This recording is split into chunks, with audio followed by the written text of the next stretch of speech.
another special bonus, which is a printmaking session of a print that Heather Moulder has set up for you. That works off of the iconic stamp that she's going to be talking about. Today's talk is sponsored by the Walker Library Special Collections, the Center for Popular Music, and the Department of Art and Design, and is part of the Common Ground Artist Lecture Series. I would like to welcome our special guest and MTSU alumna, Heather Moulder. Heather graduated summa cum laude in 2011 with a Bachelor of Fine Arts degree in graphic design. For 13 years, she worked as a designer and printer at Nashville's iconic Hat Show Print. Currently, she is a freelance designer and printmaker, as well as the White Oak Program Coordinator at the Art Center for Cannon County. And she also has taught printmaking at Vanderbilt University. She describes her work as letterpress based, hand-drawn, and informed by the printmaking process. She has designed album covers such as Uncle Shufalo and his Haint Hollow Hootenanny, which was released by MTSU's own Spring-Fed Records. She has also created and designed posters advertising concerts by artists such as Dolly Parton, the Foo Fighters, and Herbie Hancock. And perhaps, but most importantly for us here at Special Collections, she designed the marketing brochure for Short Mountain Cultures, which you may see displayed in the case over there. Finally, in addition to her design and printmaking work, Heather is an accomplished musician. She's a piano player who performs with the Jake Lake Stompers. For more about Heather's creative work, please see her website at lordymercy.com. Now today, Heather is going to share with us her creative process and experience designing the 2024 United States Postal Service Bluegrass Forever stamp. This stamp was issued on March 15, 2024 in Owensboro, Kentucky, and features 4 of the string instruments typically used by bluegrass bands: the guitar, the 5-string banjo, fiddle, and mandolin. We are grateful that Heather was able and willing to speak with us today, and without any further delay, I turn it over to Heather.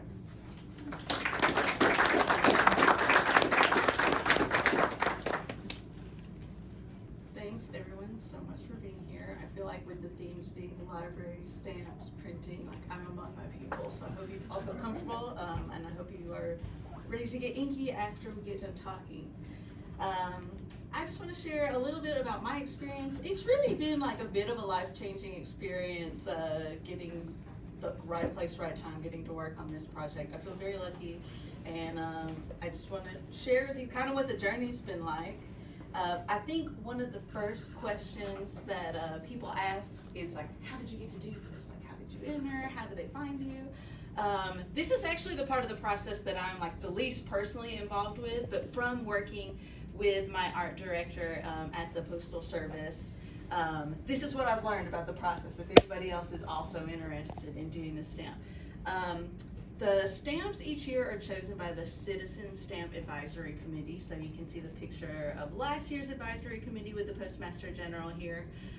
They meet quarterly, and they do accept suggestions, and they, as long as the suggestions meet their criteria, they give everything the same amount of attention. So if you have an idea, you can send it through the mail to this address, and they'll review it. And so I do think they probably get a lot of suggestions on their plate, but I love that it's an open process like this. And more particularly, if you are interested in suggesting a stamp, there's several criteria listed on their website if you really dig into this, but the main things they're considering is that the stamp features an American society, history, culture, or environment. It can't feature any living people, which is something that did not dawn on me, but as of I believe 2018, it can't be a living person featured on the stamp. And if you have a special year or anniversary you're trying to commemorate, you have to submit that idea 3 years prior to the year you're trying to get this stamp released, which I can attest for me, probably from when I got the phone call to when the stamp was released, it was at least a couple years. So it's not a short process. I'll talk about all the road bumps and hoops you jump through along the way, but it is a lot of lead time, and I'm sure a substantial amount of time of them just reviewing ideas. And they also are trying to look to recognize positive contributions in general with the stamps. And so on the right here, you can see Antonio Alcala, who is my art director. I believe there are 4 main art directors that the Postal Service works with, but you can see some of the stamps that he worked on featured there on the left. And actually, if I go back one slide, I did try to figure out like what kind of people are on this advisory board, because I wasn't sure if they were named or not, but when I looked them up, a lot of them, you can find out who all these people are. A lot of them have like a very deep background in stamp collecting, stamp history. Several of them work more in media and design, and so the only one that I'm personally familiar with is Gail Anderson, who is featured right here with the curly hair and the gray shirt. She actually worked on the stamp pictured in the bottom left. So this Emancipation Proclamation commemoration stamp was typeset at Hatch Show Print in Nashville. So she came to Nashville, and it was close to when I first started working at the print shop. So from afar, I was watching like Gail work with my boss Jim Shredden on this stamp design and thinking like, wow, like how do you ever get to do this? I was just happy to kind of be in the room and like peek at their process. And Antonia just happened to be the art director on that project.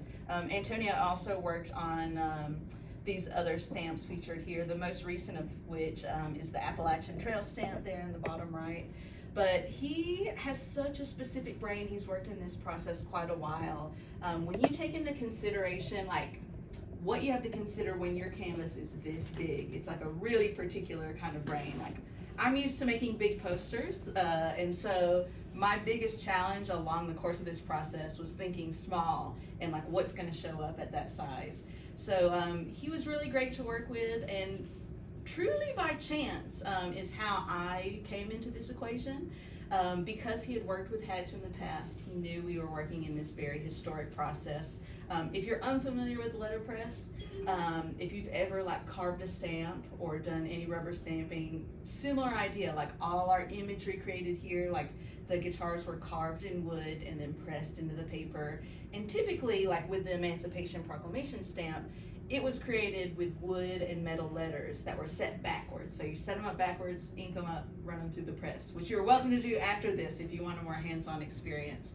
So Antonio knew that we were working in this style, which has a very specific look to it, and the Bluegrass theme had already been selected.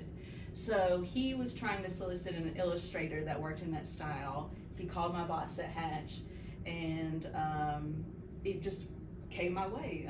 And I will say that I did not believe the phone call initially, like it just sounds too good to be true. And so when I processed that when this was actually going to be an official project, these were some of my like beginning inspirations in my connection to the subject matter. Anytime I start any design project, I just try to overload myself with imagery that I'm trying to focus on to like lead me the right direction. So things I was thinking about, my first exposure to bluegrass music was this Flatt & Scruggs Live at Vanderbilt record that my grandpa played on cassette, just on loop in his truck. And so like to me that was the sound of bluegrass. I'm pretty sure by the time I got older, like it was in a different key from him playing it so much in his truck. So I listened to that music a lot with my family. This is a photo in the center. If you're from here, you know Uncle Dave Macon Days. This is at Canonsburg. It's to me, bluegrass is very experiential music. Like you're in it. And so like this, like is, bluegrass and old time musicians at a festival, which to me is like ideal way to experience this music. I had some friends. This is East Nash Grass there in the bottom. They perform bluegrass. Maddie Denton is a fiddler, I believe, here from Murfreesboro that plays in that group. But it's just, I had friends that I wanted to make proud. I had this history that I wanted to honor. And then also, as far as designing in this context, the bottom left is a release from Spring-Fed Records, which before it found a great home here at MTSU, it was housed at the Art Center of Canning County, where I work now. So my very first design jobs ever were creating the album covers for these fiddling records. And so I listened to a lot of this fiddling music. And again, I feel like there's this long history. I felt a lot of pressure to get it right. One thing very funny about this process is that anytime that you are using reference imagery on something for a stamp, they do not want you to Google image search it. They do not want you to rip anybody's photos. Like, you must request the image, and they provide you with the image. So I told them, like, well, I need like a guitar, I need a banjo, I was giving them all the instruments, because their copyright clearance process is very lengthy. Like, they must be sure they haven't accidentally ripped somebody off by you just grabbing something off the internet. So I told them all the instruments I would potentially want to use, and it took a while for them to get back to me, because they're trying to get the proper photos for the style of music, and it was somebody in Brooklyn that worked for their image team. Meanwhile, I was still working at Hat Show Print, which is in the same building as the Country Music Hall of Fame. So as they're looking for these images, I would go upstairs and look at Bill Monroe's mandolin and Earl Scruggs' banjo and like take in the real thing. And so finally they sent me the images back, and a couple of the images were literally from down the street in Nashville at a guitar shop. But I had like these cleared instruments that I could reference. And that kind of brought me to this first round of sketches. And I will say, like, these are nicer, cleaned up sketches. My like brain to paper process looks very much like, you know, many tiny little doodles, which may not make sense to anybody. I don't know if anybody can relate, but when I'm sketching, like, I know what it is.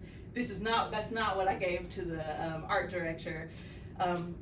But I like to do like a quantity over quality and then cull those ideas. So when I felt like I had some solid ideas, this is what I first brought to the table. And some of the initial problems that we were working through is like, one on the left, like, I love this jumbled text, but we had to make sure we didn't put emphasis on the wrong part of Bluegrass. Like, you don't want certain letters to stand out at the end.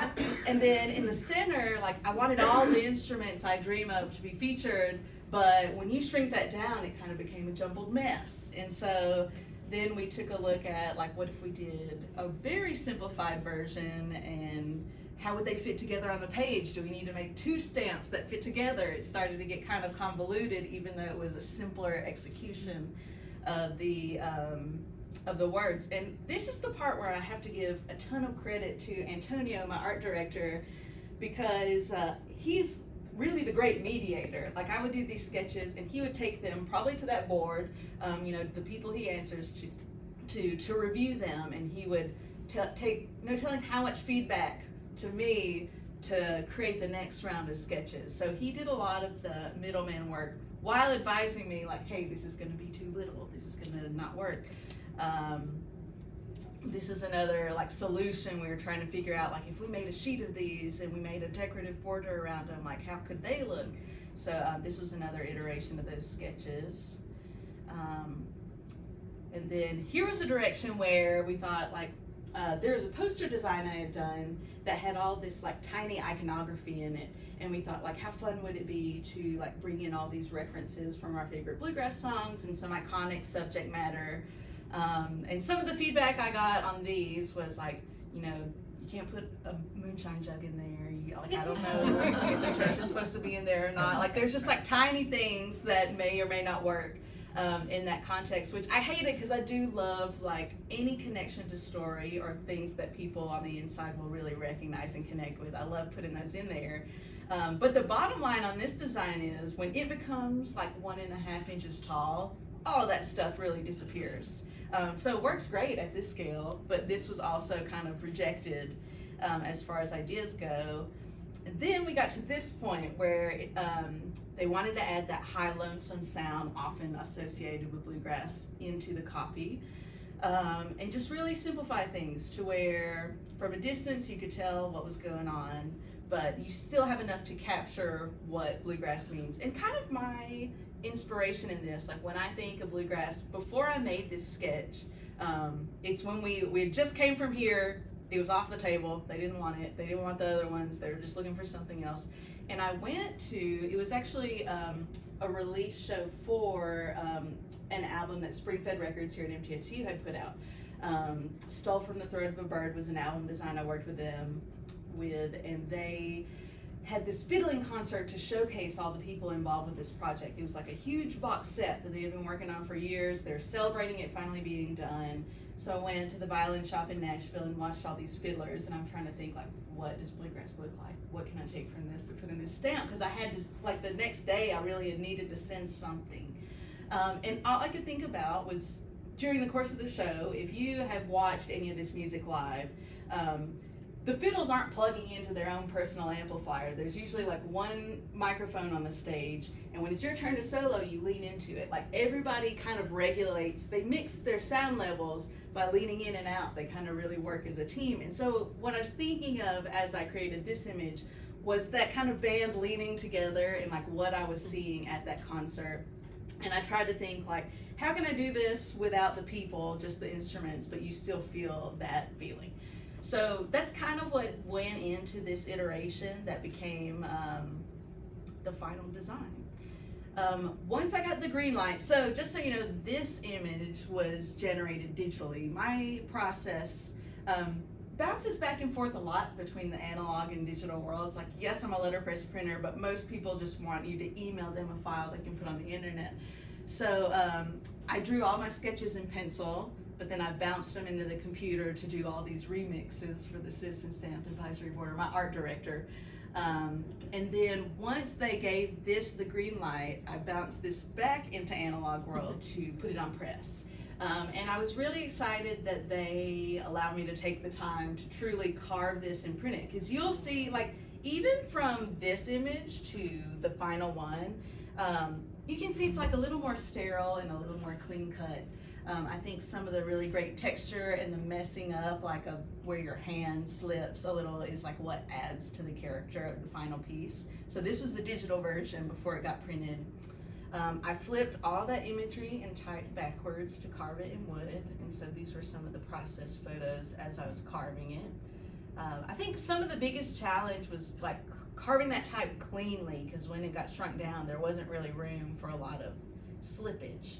I think one of the toughest parts for me technically too was matching that split fountain. Like, anytime you have color fading into color, as other letterpress printers can attest, it gets tricky trying to make it match what you told the computer it could do.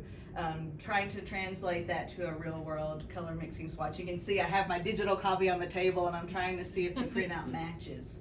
And so this was the first color going down. You can see the open white right here is the center of the banjo before the banjo gets let in. And then here were the instruments on press. And so for letterpress print, each color is read through one color at a time, one poster at a time. So I probably mailed the Postal Service like 10 or 12 of these so they could pick their best, the best copy to scan. But I printed several, clean up the press between each time. So what you're seeing there in the bottom left is like every print shop, they usually have these big, you call them flam cans, like, so any flammable substance goes in this sealed container. So my flam can is an old mailbox, and I thought they would get a kick out of that. And so this is the completed stamp, and this picture is taken on release day, March 15th of last year. I went, and I don't know if any of you are familiar with Readable, which is really close to here. Tiny post office. I think my P.O. box is 26 out of like maybe 75 P.O. boxes in the whole thing. I only ever see maybe one or two people in that post office, only ever like one or two ladies that ever work in that post office. So a really small, but I knew that's where I wanted to buy my sheet of stamps. And they only received one sheet on release day, and our mail lady bought it for me because we don't, here's something you may not know, is because stamps are a form of currency, they can't give me stamps, like that's money. So we don't get any free stamps. I like cashed a bunch of savings into buying my lifetime supply of stamps while they're still available. But my first sheet of stamps came from my mail lady, Miss Lynette, and you can see that's with the print itself. So the actual print was like closer to 11 by 14-ish whenever I initially printed it. What was totally new to me was the world of stamp release events.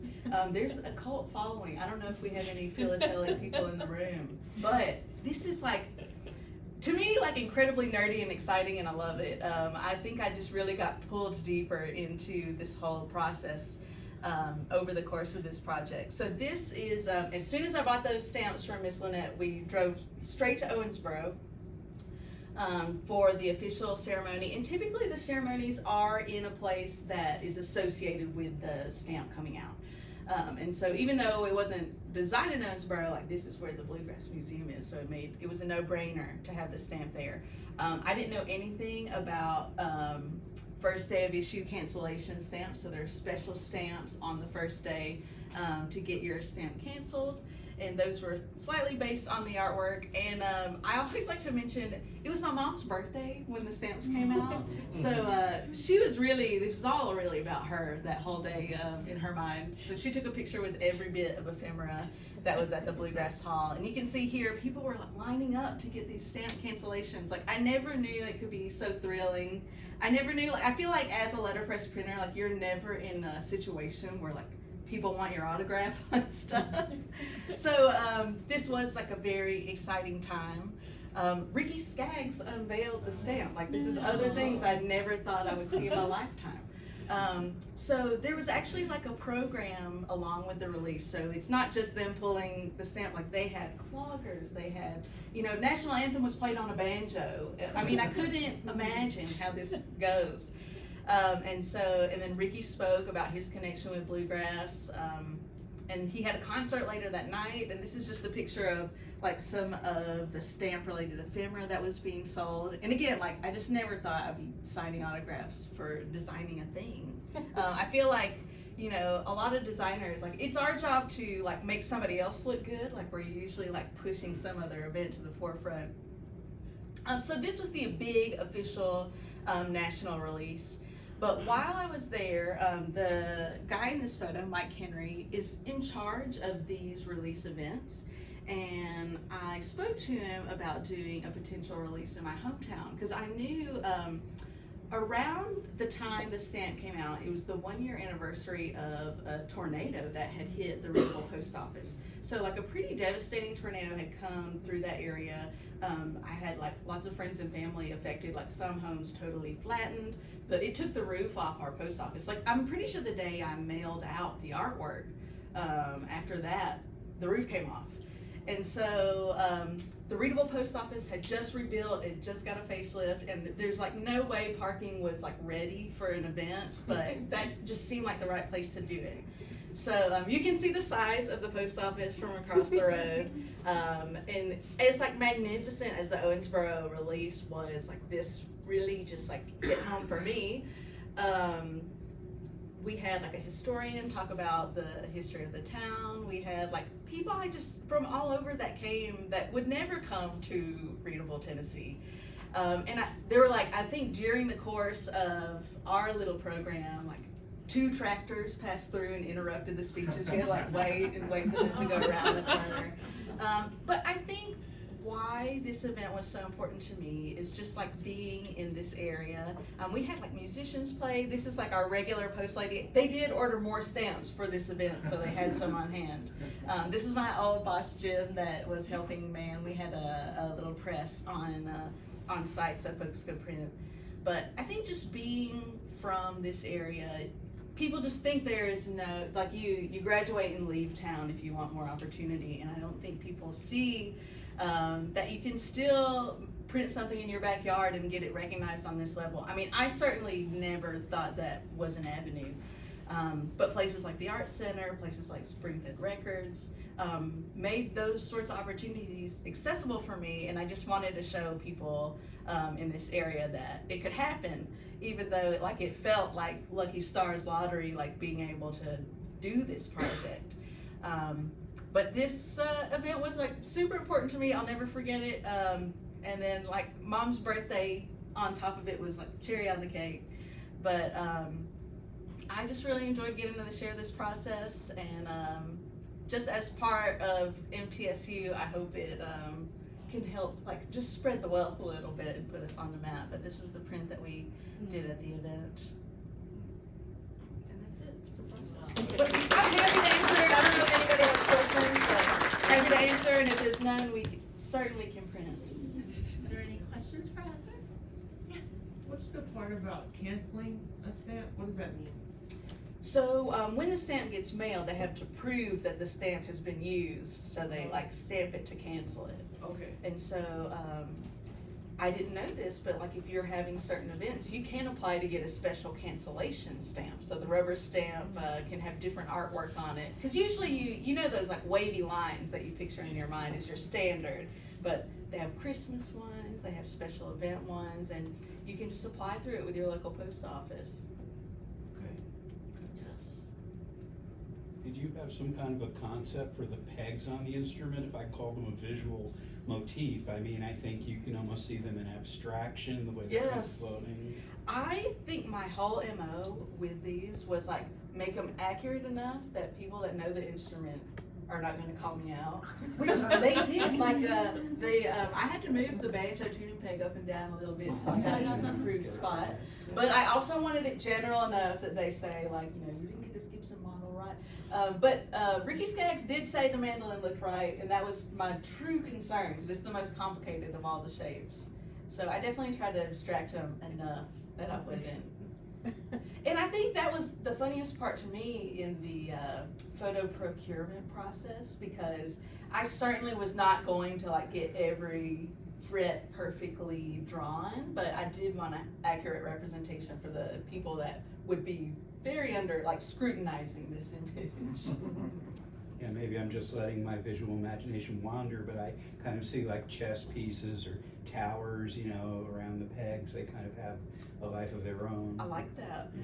I mean, they did specifically request I don't know if you guys have seen a lot of block prints or like hand carved prints, but whenever you're removing the negative space, because when you're carving these blocks, you're carving out the white areas and not the areas that are printed. What's left behind is called chatter. So when you see those little marks that aren't quite perfect, they call that chatter. They wanted me to mimic that kind of around the images. So like those lines around the images are kind of mimicking like what's left behind in the process, but it also kind of makes them seem like they're playing or vibrating, I think was their request. I think your color choices are really interesting too. Is there a lot of intentionality about these very particular hues? Do you see them as symbolizing something, or? I did I've always associate bluegrass with rural areas. Uh-huh. To me, it feels like a landscape a little bit.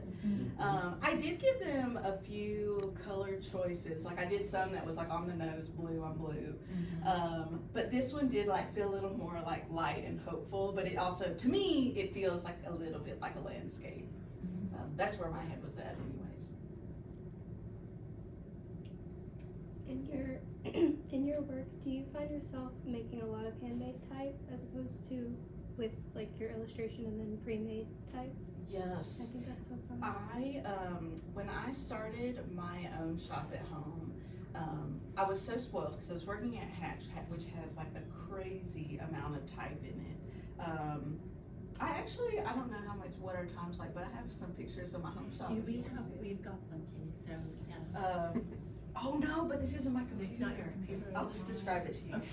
Okay. So when I went from Hatch to my home shop, I went from huge shop, if you imagine the Beauty and the Beast ladder that's rolled, they literally have this ladder, and this would just be filled with wood type. So going from that to half of a 2-car garage, my type selection shrunk. I only had very utilitarian type. So anytime I was doing a poster for a band I really wanted to impress, I would just draw it and carve it myself. So I had to do a lot of lettering, and to me, any artist that has worked at Hatch or just has worked in this style in general, they think you are Hatch and that you only make that style. So I had to find a way to make my personal distinction, and so I chose well, in all posters I'm doing, I'm going to make some kind of crazy type that doesn't exist anywhere else. And I really enjoy letters, and I do try to always work that in. What got you into stamps?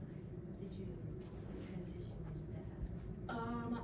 Well, I never knew that I would find myself as a stamp designer. That was just right place, right time. But as far as the letterpress process, it was very much from going to school here. I was going to school to be a graphic designer. Web design hadn't even made it onto phones yet. I was still coding websites and making, a lot of my graphic designs, they were based on like hand-drawn type, so that part was consistent. I was ready to just like go work in a cube at a desk. But then, Jim Stratton, who you saw cranking the press at our event, he and Brad Vetter came as visiting artists to the letterpress department, and they did this workshop with us. And Brad stayed as a longer time as a visiting artist. I was his assistant. I didn't even know that you could work at Hat Show Print. Like, I thought it was a museum. I didn't realize it was actively making jobs for people. So he's the one that told me about the internship. And the way the graphic design program was structured here, at least at that time, was your last semester is when you go intern in the real world. And so that's when I went and interned at Hatch, and I realized like I can literally cut and paste, and like this is a way I can design versus like only clicking on the screen. And it ruined everything because I came back here and I took every print class I could. It probably extended my stay by another year. But I loved it. I mean, I find so much fulfillment in getting to do both because it's not like I'm not purely on the computer, and then when I get frustrated because none of my letters are printing correctly, I can just retreat back to the computer. There's both, and I really enjoyed that. And it was totally just by chance I met the right people and realized that was even a career path. And I feel like I always have to mention, there was another program hosted at MTSU at the time called the Southern Girls Rock and Roll Camp. So when I was when I was a teenager, I got to attend that camp. And one thing I loved about their programming was that along with learning how to play in a band and write songs, they would always give you like a practical real world skill. So you could learn photography, you could learn recording, but you could also learn poster making, print making.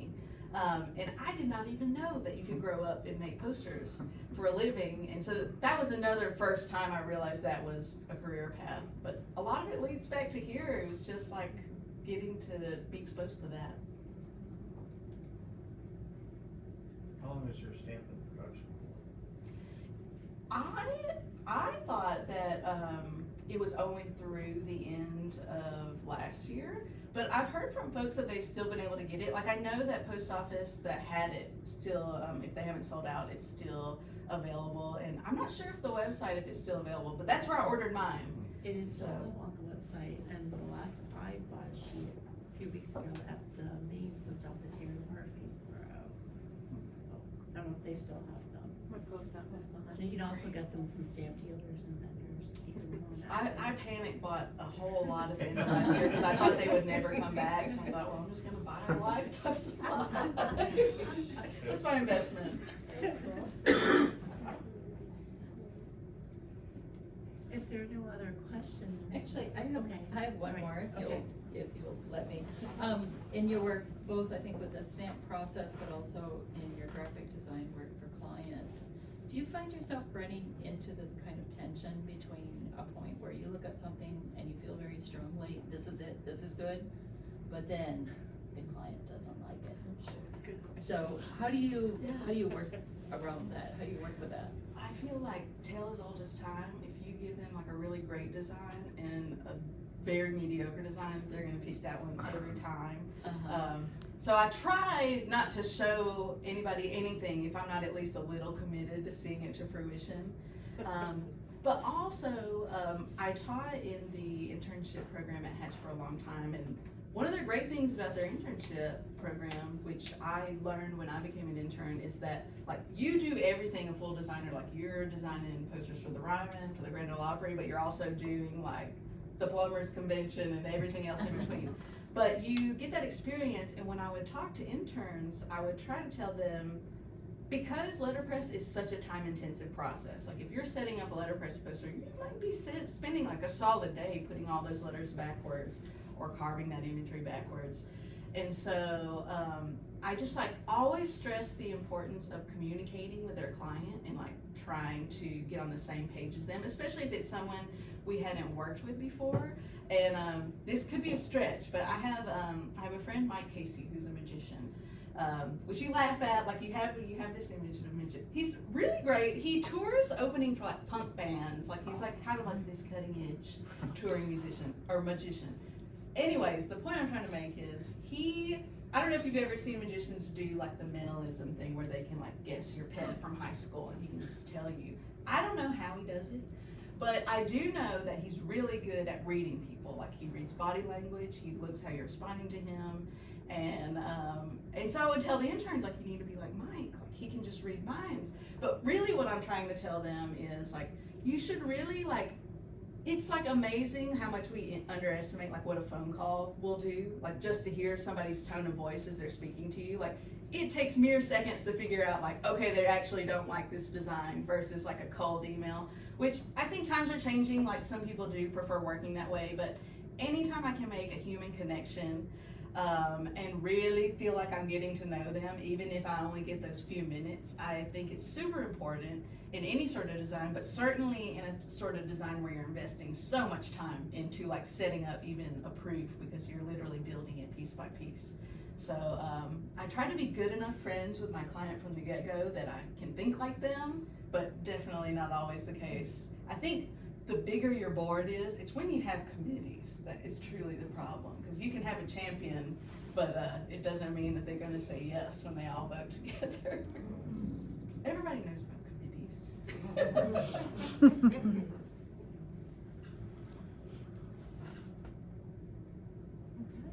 so if there are no further questions, there'll be time to ask her probably as we have our reception, but if you wanted to, Heather, come back and Yes. do some printing on a very teeny tiny like letterbox. And I do have, I did bring the blocks, if you want to see the card blocks that were used to print the stamp, have the blocks, and I'll get it set up back here in case anybody wants to try print. I also would love to invite everyone before you leave over behind the